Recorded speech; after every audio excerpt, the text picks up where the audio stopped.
Welcome to Then and Now, a podcast by the UCLA Luskin Center for History and Policy. We study change in order to make change, linking knowledge of the past to the quest for a better future. Every other week, we examine the most pressing issues of the day through a historical lens, helping us understand what happened then and what that means for us now. Hello, this is David Myers, Director of the UCLA Luskin Center for History and Policy. Today, we will be discussing recent and alarming developments in Israel. On November 1st, 2022, a fifth Israeli election was held in 4 years. Longtime Prime Minister Benjamin Netanyahu, who had been in power for much of the preceding 13 years, but not for the previous year and a half, was given the mandate to form a new government. In order to forge a majority in Israel's parliament, the Knesset, Netanyahu joined forces with a number of far-right Jewish religious parties. During his more than decade in power previously, he himself had introduced a raft of conservative policies and laws that critics called anti-democratic. He also aligned himself internationally with the likes of Hungarian Prime Minister Viktor Orban, who has promoted the idea of illiberal democracy that effectively deprives individuals and minorities of full rights. Now, after the November 2022 election in Israel, Netanyahu joined forces with avowed racists and homophobes who threatened to introduce, and in fact have already begun introducing, new laws intended to strip the Israeli judiciary of its power, to deny full rights to Palestinian citizens of Israel, and to entrench Israel's control over the occupied Palestinian territories. Two of these far-right allies, Smotrich and Ben-Gvir, have assumed ministerial positions that allow them to control the administration of the occupied territories and the police and border patrol, respectively. Has Israel entered a new phase, one that can be described not merely as illiberal, but fascist? How continuous or discontinuous is this phase with earlier periods in Israel's history? To address these questions and gain much-needed historical perspective, we are pleased to welcome to Then and Now Omer Bartov, the Samuel Pisar Professor of Holocaust and Genocide Studies at Brown University. Professor Bartov is an award-winning historian of the Holocaust, Nazism, and the rise of totalitarian fascism. Among his many books are The Eastern Front, Hitler's Army, Murder in Our Midst, Germany's War and the Holocaust, and The Anatomy of Genocide, The Life and Death of a Town Called Uchach. His expertise in the history of fascism is one reason to have him on the podcast. But in recent years, he has also devoted his attention to the history of Israel-Palestine as part of a book project entitled Israel-Palestine, A Personal Political History. And that interest is another reason to have him on this podcast. So we are delighted to welcome to Then and Now Professor Omer Bartov. Hi, Omer. Hi, thanks very much for having me. So let's jump right in. You've written authoritatively on Nazism, the Holocaust, and genocide, and I'm interested to know how you came to this set of topics and what really has been the question that has animated or gnawed at you in studying these interrelated phenomena. Well, I think I came to this topic as a teenager growing up in Israel in the 1960s, 70s, and being surrounded by many Holocaust survivors, and at the same time being part of a society that was engaged for much of the time in war, and were soldiers who were very important in our childhood and our youth. And then becoming a soldier myself and having the experience of serving in the Israeli army, including in the War of 1973. So there was both the side of the Holocaust, the fact that not only was I surrounded by survivors, but also that it had become a major topic and increasingly Israeli politics, and the fact that Israel was engaged in wars, and my thinking about what these wars meant, were they wars of defense, were they wars of existence, and my own experience as a soldier. So I would say that this was the context from which I started thinking about this, but I should add that as a budding scholar, I tried very hard not to study the Holocaust, because my sense was at the time that I was growing up in a society where opinions about the Holocaust were very strong. And it was very hard to find a space for myself, both personally and in the public sphere, to talk about it. And so I became interested in Nazi Germany.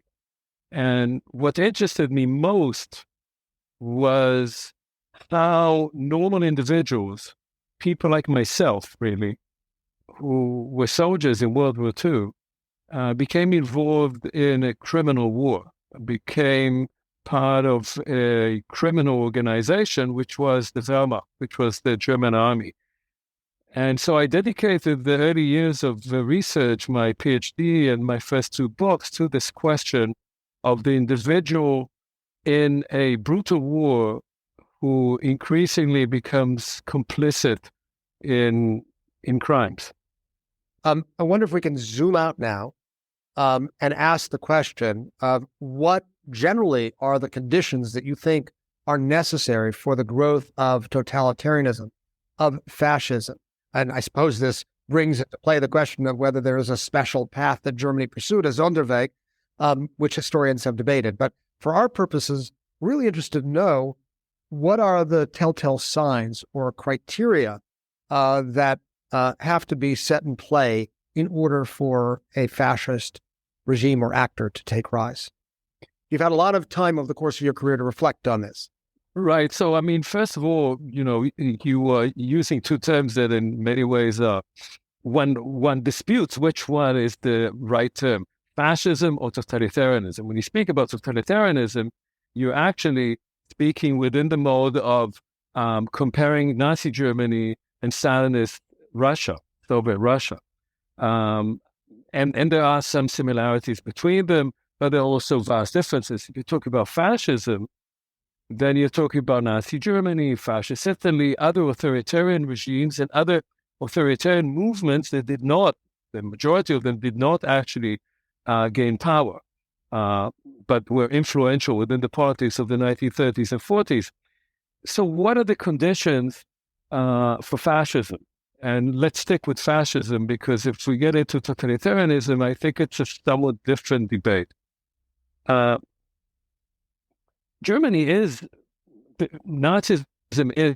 is a kind of fascist ideology, a fascist movement. Hitler certainly sees himself in many ways as influenced by Mussolini, who is the inventor of the term and of the concept. What are the conditions that bring it about? Part of them I've described already. I mean, fascism has to do with disenchantment with the existing system and with a large part of the population that feel resentful about what they've been promised and not delivered, about their hopes that were not realized. And a growing sense, I would say, that they're losers, that they're winners and losers, and that they're on the side of the losers. In that sense, fascism, as it has been described, is also what's called the third path. In a world that was about two possible ideas of politics, one parliamentary democracy and the other socialism and communism, the sense that parliamentary democracy is not working for the majority of people, for a large enough number, part of the population, and that socialism and communism is not what most people want. The question is, can we find the third path? And fascism is what offered that third path. By the way, the term National Socialism was not coined by the Nazis. It came already into existence in the late 19th century in France. Again, this idea of both social equality and national pride. So that is one very important element. Now, if you add to that, I'd say existential fear, that people are filled or instilled with a growing sense of fear. And that fear is both fear for their own economic success, social position, the future of their children, but it's also fear of enemies within and without. It's a sense of growing intimidation that one needs a powerful leader who will take over. That is, I think, a crucial element in what becomes a politics of resentment and a politics of fear. Now, I'd say that the last element here is that there is a growing sense, and you find that across the board where fascism rises, there's a sense of corruption, that corruption is taken over.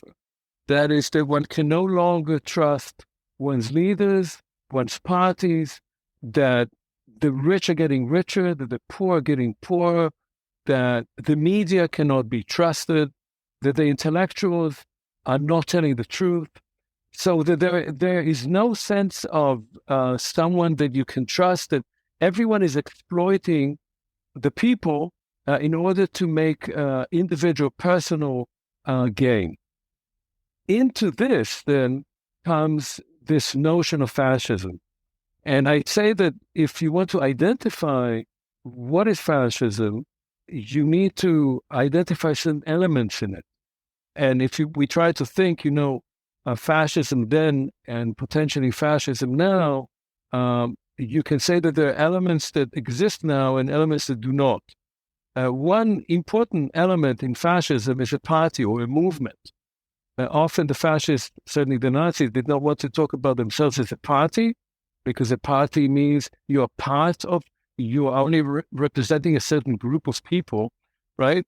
But rather a movement, something that actually encompasses more and more people from all walks of life, from all classes, from all social classes. But there needs to be a party.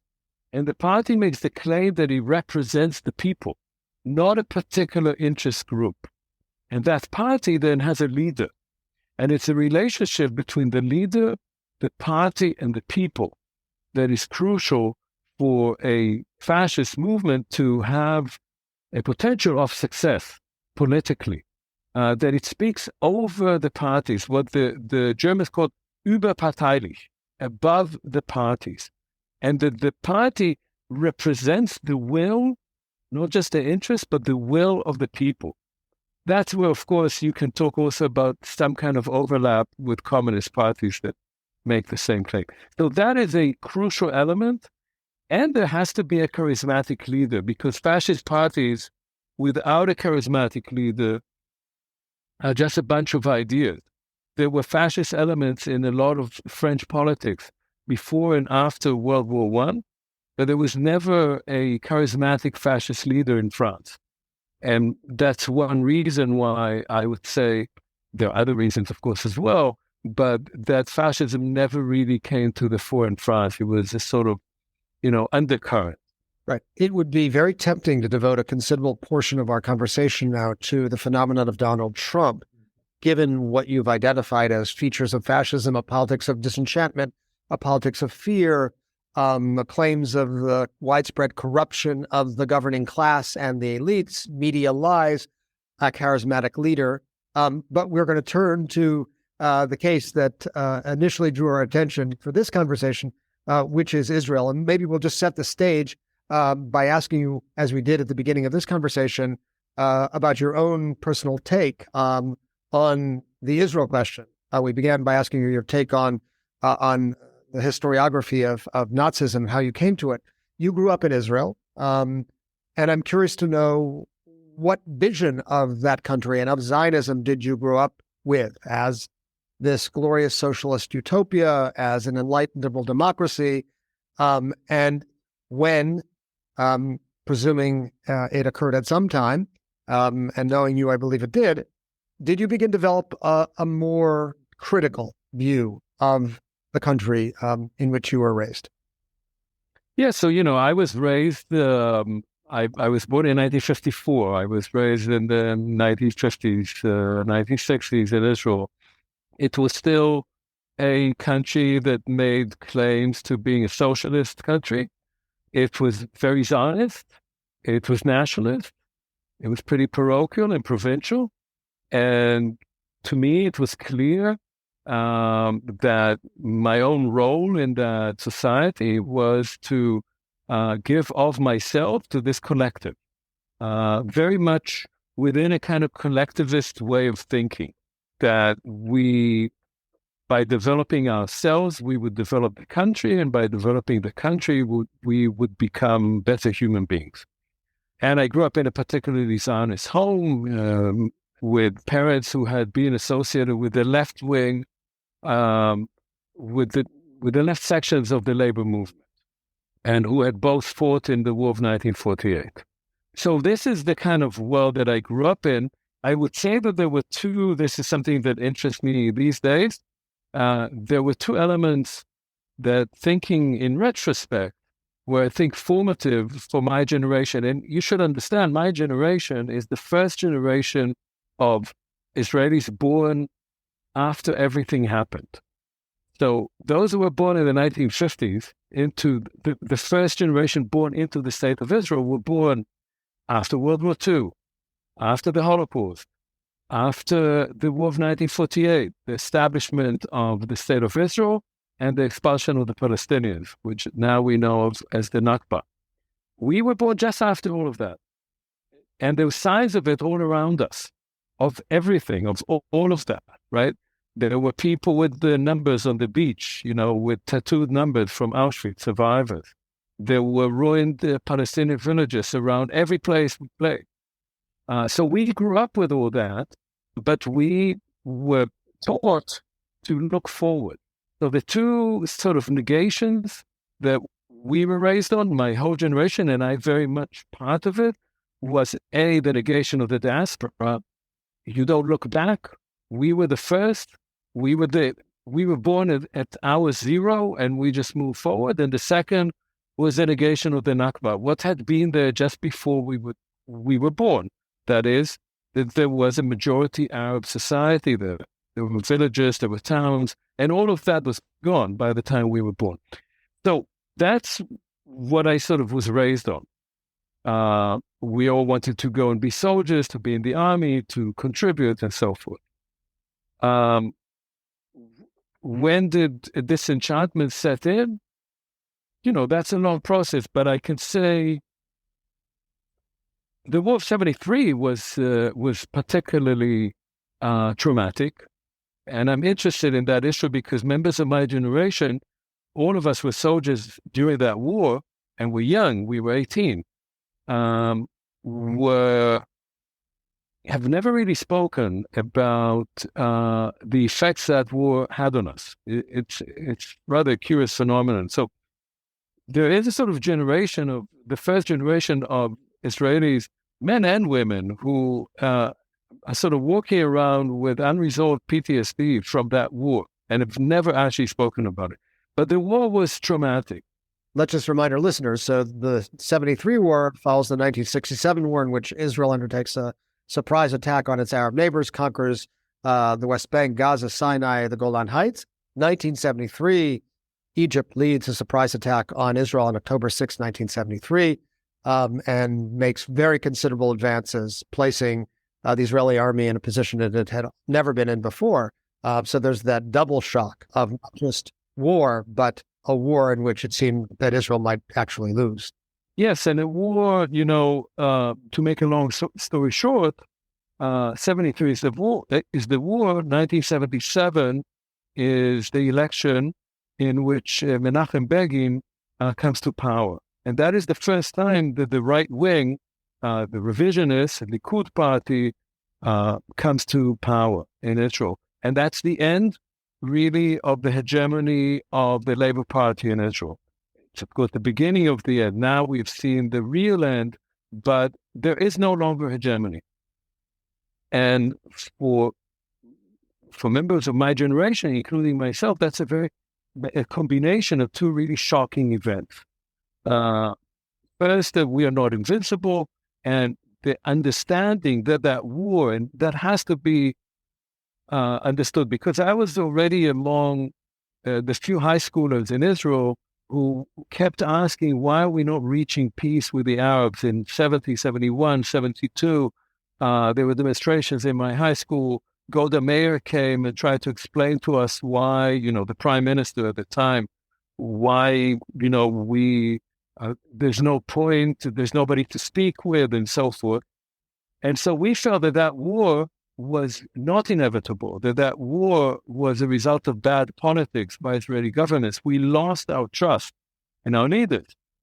And then came 77, which was, if you want, a result of that sense of a loss of trust in your leaders, but the rise of a completely different kind of politics under Menachem Begin. And that politics was not a politics at all of negotiating, but a politics of taking over, of Israel's historical right over the whole country. So this is the first moment, I would say, between 73 and 77 of a sense that something has gone wrong, something is not working, that we've been lied to, and that many of our friends were killed in a war that should never have happened. Right. So at one level, a conventional narrative of the rise of the Netanyahu phenomenon, the long Netanyahu decade that began in 2009 and extended to 2021 and then has been revived in 23, would say the story begins in 77 with the rise of the Likud party, the election of Menachem Begin. But others would say, no, the story goes back to 1967, to the Six-Day War, to the beginning of the occupation. And then there would be others who would say, no, this is really a 48 story. And I'm curious just to ask you, what role you think the long dominant Labor Party has in sort of the arc of Israel's history. For 30 years, from 1948 to 1977, that party was the all-dominant political actor. How do you see its role in understanding the Israel of today, the Israel of Netanyahu's far-right government? Completely detached, or in some sense, continuous, and the necessary foundation? Well, David, you say the story. So the story is a very long and complicated story. It actually does not begin in 1948. That story begins long before 1948. It's the beginning of Zionism. And so the story at the beginning of Zionism, much of which, but not all, much of which is socialist Labor Party, but there is also always a revisionist story and a liberal story. And by the way, Israel in the 1950s or 60s was not a liberal democracy. That's really, no one spoke about it in those terms. Liberalism is not really the right term for it. But either the liberals, the revisionist liberals, or the socialist laborites, both Zionists, they begin that story at the beginning of the 20th century. And with Zionism, if you want to distill it to one element, what Zionism wants to create is a Jewish majority political entity, ultimately a state. And it after some debate, it decides that should be in Eretz Israel, because that's what Jews always pray to, and so that it would be Eretz Israel, it would be Palestine, it would be the land of Israel, the Holy Land. That is the goal of Zionism. And there is no doubt that has repercussions. If you're talking about the situation today, what does that mean? It means that when the Zionists come to Palestine and realize, so to speak, not that they didn't know, that Palestine already has a population living there, they try to somehow square that circle. They try not to speak about it. They try to say they are only newcomers. They try to say, well, they're part of the Arab world, and the Arab world is very big, and we just want this little slice of territory. Whatever it is, they have to confront the problem that even on the eve of the war of 1948, the Jews have not accomplished a majority in the land that they want to make into their own state. They're still a minority. They're only, by then, after waves of immigration, certainly after World War I, under the British mandate, there's still only a third of the population of historical Palestine, that is, of mandatory Palestine. So the war of 1948, in that sense, coming also in the wake of the Holocaust, is a war in which this demographic conundrum is resolved. It's resolved by expelling the vast majority of the Palestinians from the territory that becomes the state of Israel, which is larger than what is it was supposed to be under the partition resolution.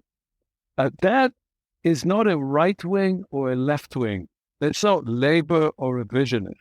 There were various ideas, but that is something that is built into the very core of what Zionism is about. It's to create a Jewish majority state. And if you look today, at if you survey public opinion in Israel today, most Jewish Israelis, and we have to remember that there are also close to 2 million Israeli citizens who are not Jewish, who are mostly Muslim and also Christian.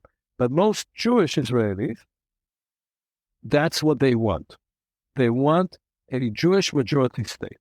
And if you ask yourself, what is the most important element or the most important legal concept in Israel, it is the law of return.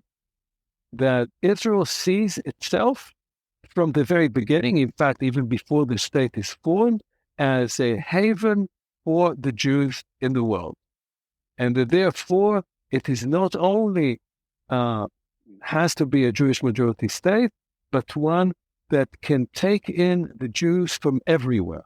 Right. It's interesting that members of the current government are proposing revisions to the law of return that would exclude some Jews as it begins to distinguish between desirable Jews and undesirable Jews. And that really leads me to the question of, so what, in light of the story you've just told, what is new with this government? What can you say about the role it plays that is distinct from sort of the previous narrative of Zionist history? So we need, in this sense, I think, to do two things. First, we need to talk about continuity. And that's the sort of continuity that I'm describing. This is not, what is happening in Israel now is not, Deus ex machina. It didn't just come from nowhere. It has roots within the history of Zionism and the history of the state. But it is also very different. And it's different in the following sense. I said before, that Israel in the 1950s and 60s was not exactly a liberal democracy, but it was a state where the concept of mamlachtiyut, of how does one translate that into English, of statism, the power of the state, and the state as managing to balance different elements within society and politics, that concept was very strong. And the concept of the rule of law was very strong.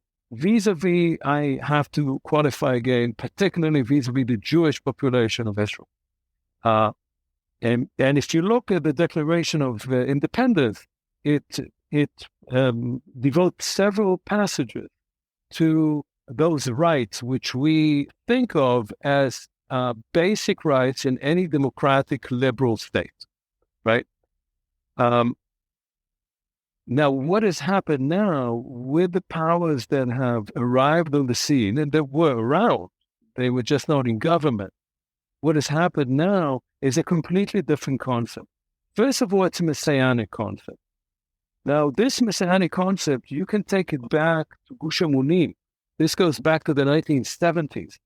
It was not invented now, but the movement of the settlers, from which these people who are now Netanyahu's coalition partners come from, that movement is not about the state. It is about the land. And it is not about democracy. It is about blood. That is, what they talk about is the most important thing is not majority rule, but it is the realization of a particular concept that they have of how you create a Jewish state. even if the majority of the population does not support it, even if it goes against the law is merely a tool. If you can apply it, if you can adapt it, that's fine. But it is not really the framework within which you're working. You're working within a framework of redeeming this land for Jews. That all the people who are outside of that and all the people who oppose it, whether they're Arabs or Jews, they do not understand that logic of history. They're outside of that. And how do you situate into that picture, which characterizes the views of a Smotrich or Ben-Gvir, arguably? How do you fit Netanyahu into that world? Sort of the grand ringmaster, who is not set by messianic impulses in the same way as the grandchildren of the founders of the Gush Emunim is. No, Netanyahu is, as they call him, he's a shrimp eater. He has no religion whatsoever. He's totally secular.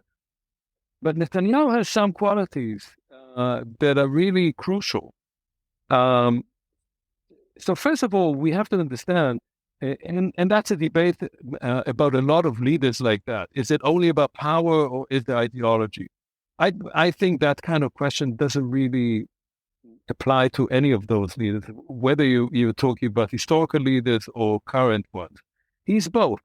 He is ideologically very dogmatic. And anyone who thinks that he's not does not understand him. He is very right-wing. He really believes in Israel controlling as much territory as it can. And in that sense, we shouldn't think of him as pragmatic at all in that sense. He is also someone who has, although he lost some of it, but has a great deal of charisma. That is, he knows how to tell a story to the people. And he has sold that very well, both to Jews in Israel and, as we know, quite successfully also to Americans, because he also lived many years in America and knows the American public, and he is very smart in that. He is also extremely manipulative, and now finds himself in a situation, as you know, and again, he's not the only authoritarian leader in the world right now who is in exactly that same situation, that because he was in power so long, he became increasingly corrupted. That is, he broke the law. And he is aware of the fact that if he's not in power, he may eventually end up in jail. And so for Netanyahu, dismantling the rule of law in Israel, which he's in the process of doing right now, comes from a somewhat different place than the place that his coalition partners are coming from. Those people don't believe in the rule of law because they're Messianic lot. For them, secular law doesn't matter. They want to apply Jewish law. They see all this secular law as something that comes from a Gentile foreign world. Netanyahu is not against the law as such, but he's against the law when it's against him. And he is quite willing to dismantle that rule of law because that will perpetuate his rule and prevent him from ever going to jail.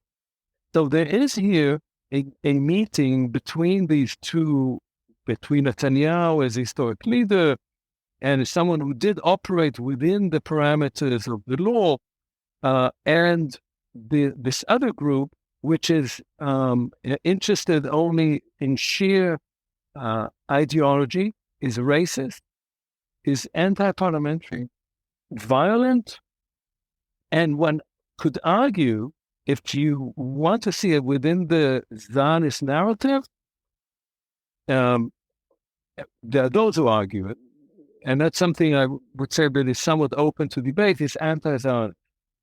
Anti-Zionist in the sense that it is drawing from some elements that Zionism had turned against historically. You could put it differently and say that it's perverting even those elements in Zionism that were more parliamentary, were more also about human rights, were more about justice, that that it has brought into them something that is a perversion both of Jewish tradition and of, at least I would say, humanistic Zionism. And Netanyahu is orchestrating this. For him, I think he believes that he can control this demon. Whether he can or he cannot, time will tell. We are looking at this in real time. It's very hard to say what will happen. The Israeli public, despite its self-perception as being unruly and rebellious, is one of the most conformist republics in the world. Israelis basically do what they're told. They complain, they push when they're in line, but they do what they're told. And whether there will be now a real civil strife, a real attempt to stop this process, we'll see. It's very hard to tell. As we imagine that prospect of a civil rebellion, which has become a slogan of those who've been appearing at demonstrations on Saturday nights, as we ponder that, I want to go back to that set of criteria that you enumerated as keys to enabling fascism: disenchantment, fear, critique of corruption of elites, of media, a charismatic leader with a party mechanism. And now ask you the very difficult question about whether you see, as a scholar of fascism during the age of the Second World War and as a keen student of Israel, whether you see those criteria in place in the Israel after November 1st, 2022. Yeah, so let me just say in sort of an introduction to this that when we think about the system in Israel, especially for Americans who are used to this idea of three branches of government, in a parliamentary system, and particularly in Israel, it's a bit more complicated because for a prime minister to act as a prime minister, he or she must have a majority in parliament. And so in that sense, the parliament becomes or can become part of the executive. And so the main branch of government that controls that, the judiciary, and particularly the Supreme Court. And the attempt that is happening right now to limit the powers of the Supreme Court in Israel are basically part of changing the whole structure, of having no more limits on the executive, to the extent, and that can take you back to what I was talking about earlier, to the extent that 61 members of the Israeli Knesset, which is made of 120 members, can vote democracy out, can decide that democracy no longer exists. And if they get away with limiting the powers of the Supreme Court that can say, until now, could say about laws passed by the Knesset that they're unconstitutional, despite the fact that Israel has no constitution, if they limit that power, then democracy can disappear in a day without any recourse to anything at all, very quickly. So now to talk about fascism, everybody's been using this term a lot recently. They say Trump is fascist, they say Putin is fascist, they say Orban is fascist, and now they say Netanyahu is fascist. I'm personally not sure that this term is the most useful term, because I think what we have seen around the world, including in Israel, whether it's in Turkey or in Hungary or in Poland or in Russia or in the United States, is something else. It has elements from fascism that we've enumerated, but it's not exactly that. And if we try to stick that label to it, we may end up not actually understanding what is going on. There is no fascist party in Israel. There are small parties. Those are fascist, yes.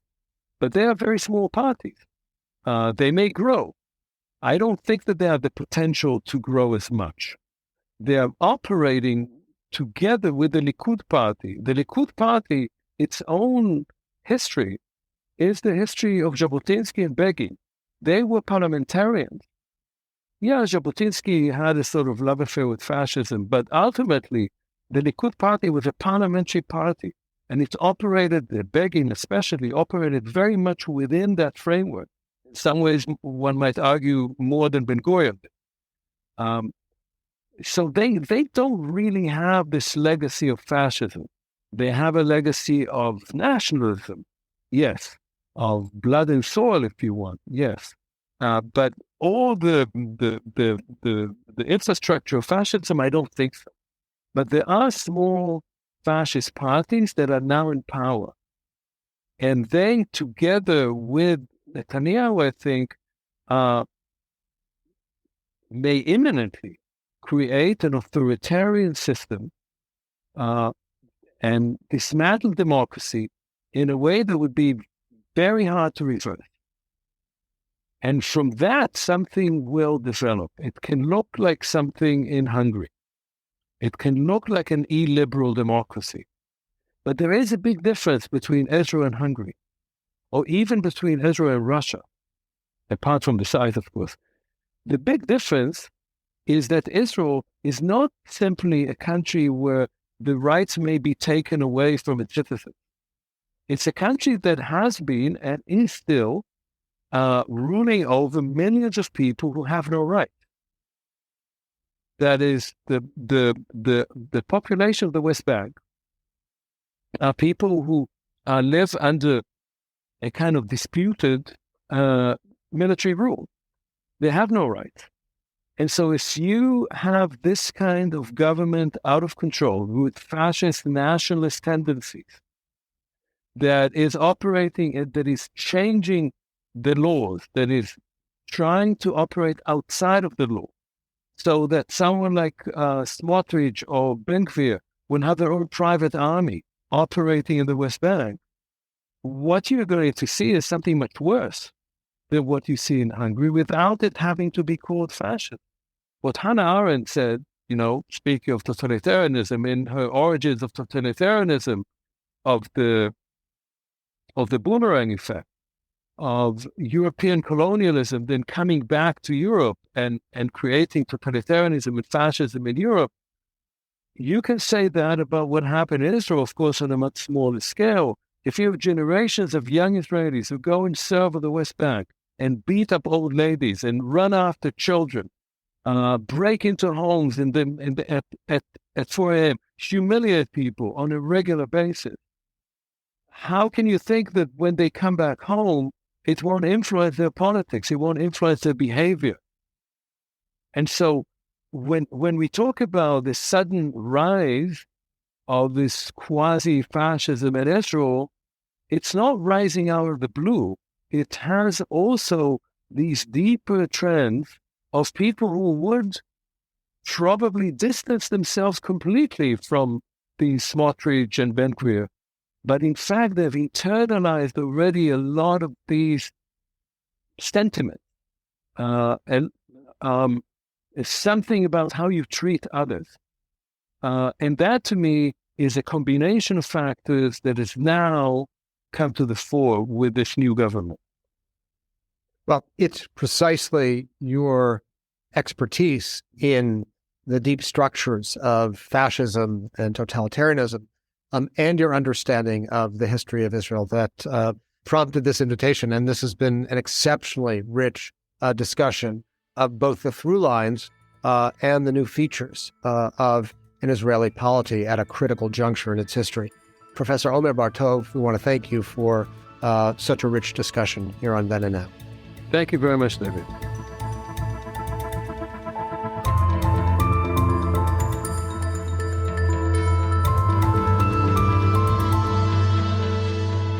Thank you for listening to Then and Now, a podcast by the UCLA Luskin Center for History and Policy. You can learn more about our work or share your thoughts with us at our website, luskincenter.history.ucla.edu. Our show is produced by David Myers and Rosalind Campbell, with original music by David Reichman. Special thanks to the UCLA History Department for its support, and thanks to you for listening.